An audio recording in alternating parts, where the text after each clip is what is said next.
Before we get started, I have a quick favor. I've been self-funding the Finding Genius podcast for 5 years now. I've done over 3,000 episodes. And as you can see on YouTube, we're up over 1 million views on the channel, which is fantastic. The next thing I really want to push on is to get up to 10,000 subscribers. Because once we do, we'll be able to put a donate button and we'll be able to solicit donations to help keep the podcast running and to also get the Finding Genius Foundation moving along. We have a big project studying anxiety, depression, and PTSD and working on a product to help people overcome these problems because I've seen them explode recently after the last 2 years of the whole virus situation. So if you would, please subscribe to the podcast. That would help us tremendously. Give us a thumbs up and check in the description for Buy Me a Coffee. It's about $5. If you could buy me a coffee, I'd really appreciate it. It would help keep the channel going, and I love coffee. Thank you. Forget frequently asked questions, common sense, common knowledge, or Google. How about advice from a real genius? 95% of people in any profession are good enough to be qualified and licensed. 5% go above and beyond. They become very good at what they do, but only 0.1% are real geniuses. Richard Jacobs has made it his life's mission to find them for you. He hunts down and interviews geniuses in every field: sleep science, cancer, stem cells, ketogenic diets, and more. Here come the geniuses. This is the Finding Genius Podcast with Richard Jacobs. Before we begin, a note from our sponsor. I'm Richard Jacobs, Executive Director of the nonprofit Finding Genius Foundation and host of the Finding Genius Podcast. In late 2016, I was rear-ended at 65 miles an hour by a truck on the highway, which sent me off-road into a ditch. The impact of the collision gave me a concussion and other injuries. At the hospital, a CT scan showed that I had thyroid nodules, which turned out to be cancer. It was then, when I had a biopsy in my neck, that I realized even if I was a millionaire, I wouldn't want a second or a third biopsy due to the pain and the invasiveness of it. And appointments at that time for thyroid experts were 3 to 6 months out. And I was worried about dying now, even if that was irrational. So because of this, I've decided to raise money to conduct a literature review on steroids, on the causes of anxiety and depression, a condition that affects well over 50 million people in the United States and hundreds of millions worldwide. Our goal is to create a codex, a guide that reveals all possible treatments for anxiety and depression for people that live with the condition, or for loved ones that have it, as my wife and my son do. To find out more about our fundraiser, visit findinggeniusfoundation.org and click on Current Initiatives. And now, to our guest. Hello, this is Richard Jacobs with the Finding Genius podcast, now part of the Finding Genius Foundation. Today, my guest is Sara Schley. She's the author of BrainStorm, From Broken to Blessed on the Bipolar Spectrum. So welcome, Sara. Thank you for coming. Thanks so much, Rich. Pleasure to be with you. Yeah, if you would, tell me a little bit about your history and your journey. When did you start encountering issues with, bipolar disorder, and, what's a bit of your background? Yeah, sure. Well, I was kind of cruising along as a what appeared to be a very blessed young person. I was at a top university. I had a 4.0. I was heading to med school. I was, playing varsity sports and had a gang of friends. And then pretty much exactly on my 21st birthday, give or take, it was as if a flip had switched in my brain. A switch had flipped. And suddenly I couldn't add 2 + 3. And it was kind of this, it was as if someone had abducted with my brain. And it was a terrifying tailspin into kind of a living hell that we can talk more about. But I had no prior experience with this. I was quite, kind of capable and competent. And then boom, it happened. So did your brain feel scrambled, or that you couldn't think, or what was it like? Yeah, I think probably all of the above. It was scrambled. I couldn't navigate my way to class. I could, I had aced calculus the week before and I couldn't figure out math. I was, it was very difficult to figure out how to get dressed as it was getting colder, and where do I find my socks? And, in subsequent years and the decades that followed, as I was dealing with my brain before I knew what my diagnosis was. Yeah, I describe it as a broken brain, where basic, simple executive function conceptual tasks that you would take for granted, like doing the dishes or going shopping, become excruciating and nearly impossible. So were you feeling apathetic, or what made doing normal things impossible when this happened to you? It's not apathy so much, Rich, as it's like, I describe it as like a broken brain. It wasn't that I didn't want to do dishes, like I literally could not do them. One time it took me a full this is no exaggeration, 3 hours to unpack 2 bags of groceries because I would get confused, let's say, between putting the tomatoes away and figuring out where the cereal goes. It was like there's some kind of synapses that aren't firing, and it's like a brain breakdown.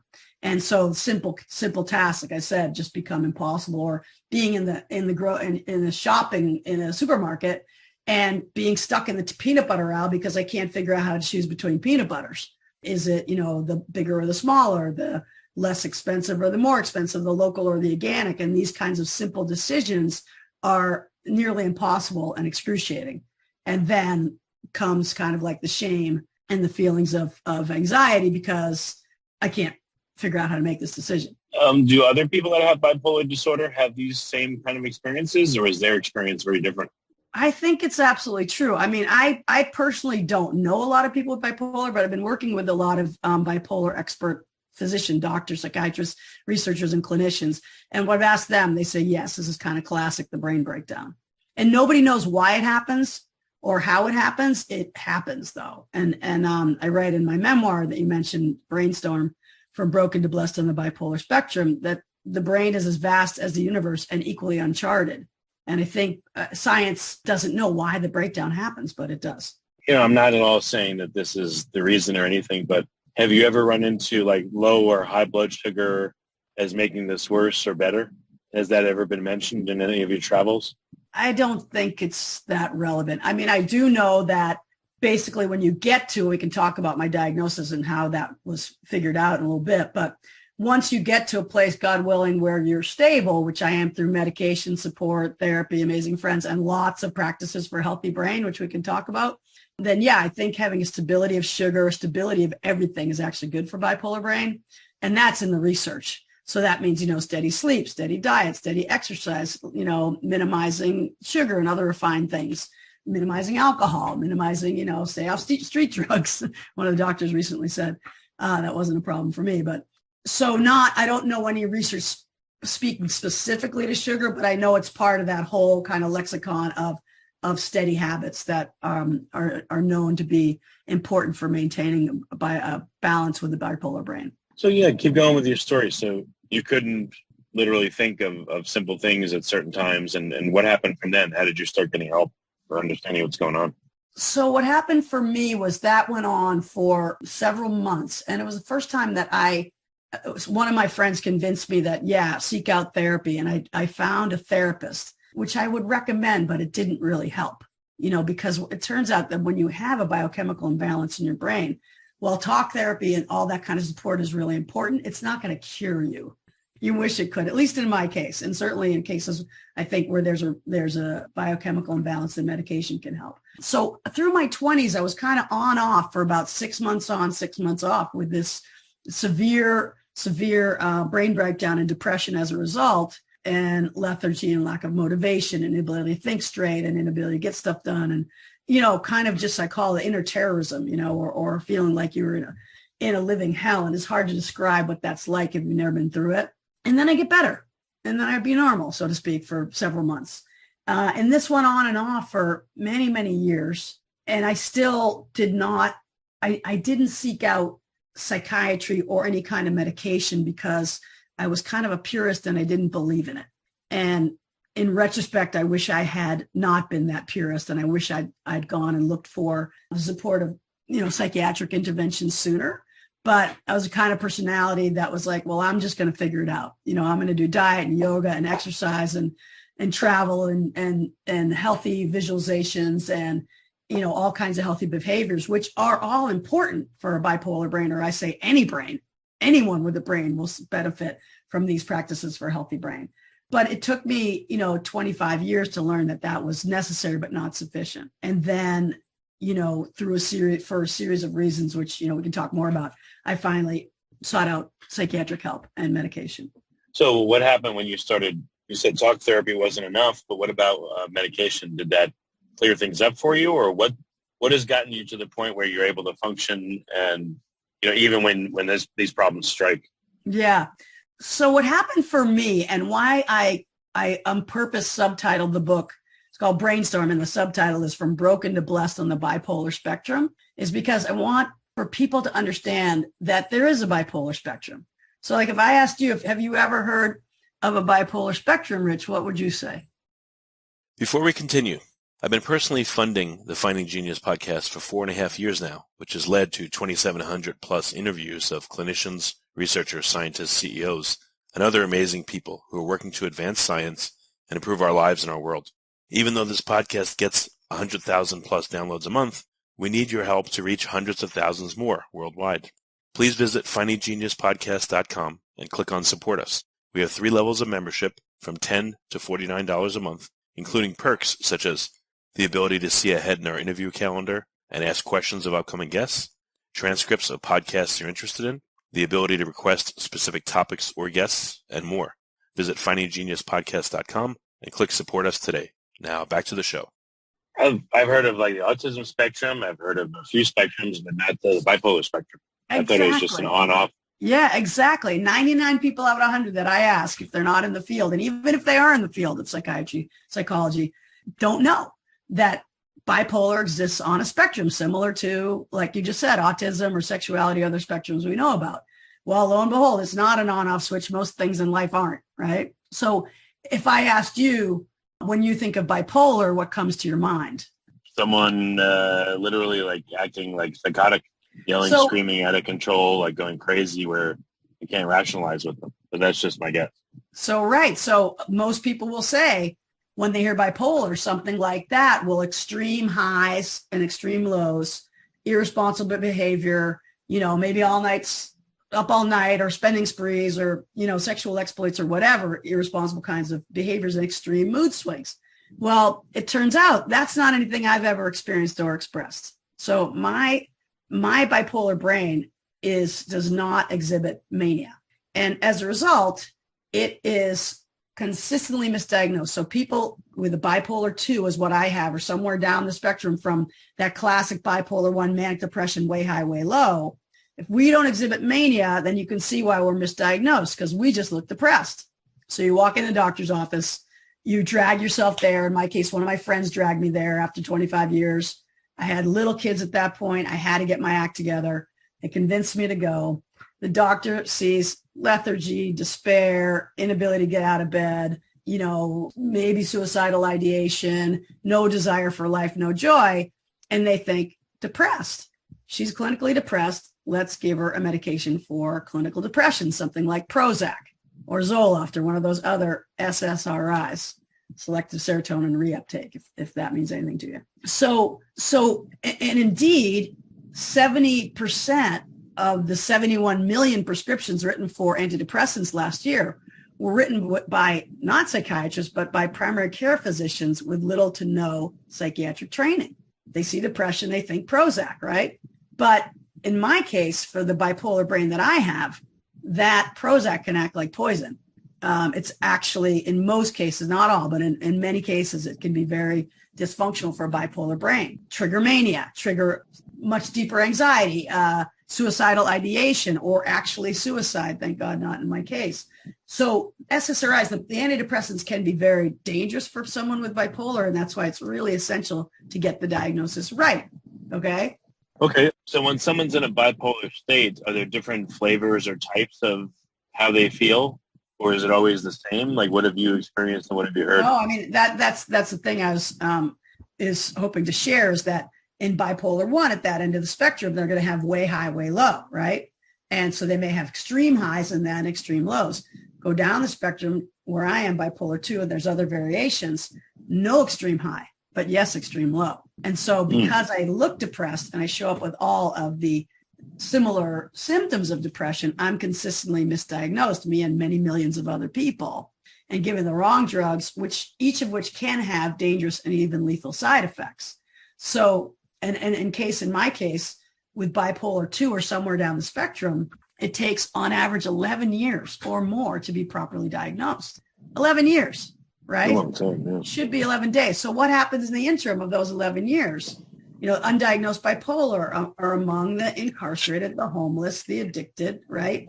Lives destroyed, marriages ruined, and doesn't have to end that way. Living proof right here, when that person can get the proper diagnosis, right? Okay. If you like this podcast, please click the link in the description to subscribe and review us on iTunes. So what holds back a proper diagnosis? Is people just want to think it's something else? And so they're like, oh, it's probably that. Or is it bipolar itself is so varied? Or like, what do you think the reason is? I think the reason is, as I was saying before, is that bipolar person who is not yet diagnosed, me with my brain, walks into a doctor's office. And because I don't look what they think of as bipolar with a high mania, because they've never exhibited mania, then, and they just have a lens that bipolar is only one way, they don't have the spectrum knowledge, then I will be consistently misdiagnosed. Does that make sense, Rich? Right. Yeah, I think so. I think that makes sense. Yeah. Right. So I don't look manic. Right. I'm going to be misdiagnosed as depression. I'm going to get the wrong drugs, on average 11 years. And in the interim, my life could be destroyed or ruined. Many millions of people like me. So there's something like 3.5 million people with 7 million with bipolar any given year. Half of those 3.5 million are not bipolar 1, so somewhere down that bipolar spectrum. So those 3.5 million are consistently misdiagnosed. And another stat on that is, on average, 1 in 4 people that walk into a doctor's office looking depressed actually have some kind of bipolar. And I have these stats from National Alliance on the National Alliance on Mental Health and the National Institute for Mental Health, and also various doctors that I work with, including Dr. Holly Swartz from University of Pittsburgh School of Medicine. So, and by the way, I think those numbers are significantly underreported because of the stigma and because of the misdiagnosis. Because just anecdotally, since my books come out, everybody's coming out of the woodwork saying, oh yeah, my mother, my sister, my cousin, my nephew. You probably have people in your family, Rich, that are bipolar, but it's, quote, closeted because of the stigma. And because of the misdiagnosis, a lot of people who think they're depressed, but they think they have major depression as a diagnosis actually have bipolar disorder. Well, how do you know the difference? If, what would be the difference between someone that's very depressed and or anxious and maybe has PTSD or not, and the bipolar aspect? What makes them that way versus really, really great question, and why it's difficult. So the doctors that I've been, working with on various panels and who have written beautiful endorsement stuff on my book. So I'm going to refer to Dr. Jim Phelps, who's a clinician, 40 years in practice, and also has written several groundbreaking books on the bipolar spectrum that are used as text, et cetera. And then I also mentioned Dr. Holly Swartz from the University of Pittsburgh School of Medicine, and she's reviewed literally thousands of papers in the peer-reviewed literature research on bipolar. So what they say is screen for bipolarity, screen for bipolarity, screen for bipolarity. What does that mean? You go to your doctor's office. If they have a one-page questionnaire that asks you questions about that may or may not lead to a bipolar diagnosis. So because in my case, right, I'm on my 5th psychiatrist, 5. Yeah. It's 25 years in since my first incident. Lucky I'm alive, right? And the 5th psychiatrist, it took him exactly 15 minutes to diagnose me right. 15 minutes after 25 years. Why? Because he had the bipolar spectrum diagnostic test. That's only 11 or 12 questions. And he says to me questions that I'd never been asked before. Did your first incident occur before age 25? Yes. Do you have a family history of, severe mood swings? Yes. Turns out my mother and my grandfather. And when you were given one of those antidepressants like Prozac or something, did it seem to work, but then make you worse, maybe trigger mania? Yes. And see, with that and a few other incisive questions, he knew that he was looking at someone on the bipolar spectrum, but because A, he had the knowledge to look, and B, he had the test. So screen for bipolarity. Every physician, PCP, when you walk in their office, if they think you're depressed, they should be using that. 70 million. Okay. That's a lot. I mean, to someone's, if I'm not around a doctor, but again, you said you may think like in my family or probably in many families when someone, has this issue. So I don't know, what would make you suspicious that someone's not just depressed? What kind of things happen that would tell you it's probably more than that? Well, one is if they've been given several antidepressants and they either don't respond or it makes them worse or triggers mania. And triggering mania can mean trigger temper, quicker temper. Like that was one of the things that my people noticed. right? Like I didn't have a trigger temper before, but when I was on some of these drugs, I would just be a little quicker to anger, right? And so the antidepressants. When you're on these drugs, or when you were not on those drugs? No, the antidepressants, right? Remember, I have a bipolar brain, so for most people like me, the antidepressants like Prozac and stuff are either not going to work, or they're going to work for a short time, or they make you worse. A lot of times they trigger mania. So I was given the wrong drugs for my brain, a couple different antidepressants like Prozac, Zoloft, Lexapro. And so to your question, if one of your family members has been given a number of those antidepressants, they're not getting any better, and or they're getting worse, and or they seem to be triggering like more manic behavior, being either more, high energy or more quicker to hair trigger temper or other manic types of behaviors, then you could look at that and start to wonder.